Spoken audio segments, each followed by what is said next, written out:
Bonjour! Donc, dans cette vidéo, cette capsule assez courte, on regarde ensemble comment différencier une résolution de problème. Parce que c'est une des questions qui m'est posée le plus souvent, là. Je vous dirais qu'on doit me la poser peut-être 2 à 3 fois par semaine. Donc, on va venir regarder ça ensemble. La réponse que je vais vous donner se base sur les écrits de Brousseau en 1998, puis en même temps, il y a quand même eu un consensus autour de cette question-là. Donc, quand Brousseau l'a mis sur papier, c'était le premier à le mettre sur papier, mais c'était déjà, là, on sentait déjà un consensus au sein des didacticiens et didacticiennes, tant au Québec que dans la communauté américaine, là.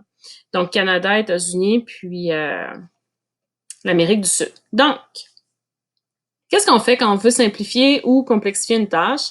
La première chose, ça va être de jouer sur la nature des nombres. Donc, ça peut vouloir dire de retirer des nombres à virgule ou ça peut vouloir dire d'en ajouter. Donc, d'en ajouter, ça voudrait dire pas ajouter, de venir les changer. Donc, des nombres qui sont plus faciles à calculer ou encore de les modifier pour que si, par exemple, on fait une addition, qu'on passe pas nécessairement au nombre suivant. Donc, si j'additionne 2 et 5 dixièmes avec 1, là, je vais passer avec 3 et 5 dixièmes. Si j'additionne 2 et 5 dixièmes avec 10 centièmes, je reste encore là avec le 2 à la position des unités. C'est souvent plus simple pour les élèves que si je passe, si mon chiffre des unités change. Ça peut vouloir dire aussi changer la grandeur des nombres, donc utiliser des nombres plus grands ou utiliser des nombres plus petits pour la résolution de problèmes. Augmenter ou diminuer le nombre de contraintes, c'est souvent une des actions qu'on va faire, puis avec lesquelles il faut être vigilant, parce qu'on se souvient que dans une situation problème, il ne faut pas que l'enfant voit d'emblée les stratégies à utiliser ou d'emblée la solution.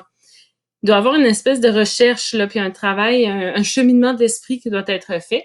Donc, il faut faire attention si on en enlève pour qu'on demeure dans la bonne compétence. Puis, si on l'augmente, faut pas augmenter juste pour augmenter.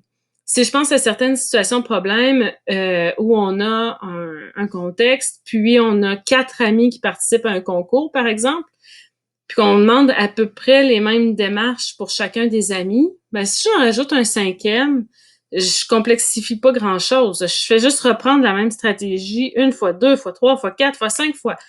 Puis on peut se demander aussi c'est quoi le gain de demander ça aux élèves, là. Donc, si on ajoute des contraintes, c'est pas qu'on multiplie une contrainte existante, mais c'est qu'on va ajouter vraiment une nouvelle contrainte qui aura un lien avec le contexte. Parlant de contexte, modifier le contexte va aider aussi à rendre le problème soit plus simple ou plus abstrait. Parce que plus le contexte est loin de la réalité du jeune, plus c'est difficile pour lui.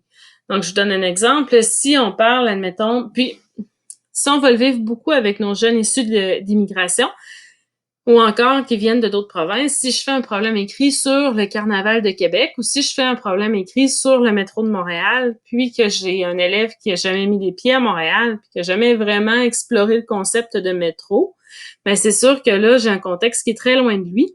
Puis je viens mettre un peu de l'interférence là, dans la résolution de problème parce que le contexte va peut-être venir complexifier beaucoup trop le processus. Alors que peut-être que si je garde la même résolution de problème, puis que au lieu que ce soit un métro, c'est un autobus, peut-être que là, vu qu'à Québec, on a un autobus, on a un circuit un réseau de transport, puis que la plupart là, des villes au Québec ont un réseau de transport, c'est peut-être plus facile pour les élèves. Donc, vous avez là 3 paramètres sur lesquels venir jouer quand vient le temps de proposer une situation problème dans le but que tout le monde fasse la même, mais que tout le monde soit aussi dans sa zone de proche développement, si on veut. Donc, j'espère que ça vous a aidé. En terminant, je vais vous dire, quand vient le temps de jouer dans des tâches comme ça, il faut se donner droit à l'erreur. C'est pas évident. Puis, tu sais, j'allais dire même moi, puis c'est pas que, c'est juste que ça fait partie de mon travail, puis c'est des choses que je fais peut-être plus souvent. Mais ça va arriver qu'on va faire des modifications, puis que sur papier, c'est une bonne idée. Puis on se rend compte finalement avec les élèves qu'on n'a pas changé grand-chose ou que les modifications qu'on a apportées n'ont pas eu l'impact souhaité. Puis là-dedans, j'ai le goût de croire que c'est un peu comme dans tout. il y a une partie d'expérience puis une partie de bagage qu'il faut gagner là-dedans. Donc, je dirais qu'on a 3 paramètres sur lesquels on peut jouer. Je dirais que maîtriser son processus, soit d'évaluation ou les tâches qu'on propose aux élèves, c'est très, très, très, très bien. Puis de changer certaines tâches pour qu'elles soient adaptées à nos élèves, c'est encore mieux. Puis que on va se donner le droit à l'erreur là lorsqu'on va le faire. Puis on va se rajuster après avoir vécu l'activité. Je vous invite à faire un retour réflexif avec vous-même, puis à venir s'ajuster pour que la prochaine fois, ben, ce soit mieux, puis que vous soyez content de votre travail. Donc, ben voilà, j'espère que ça vous aura pisté. Puis si jamais des questions demeurent, ben communiquez avec moi, ça va me faire plaisir de vous aider.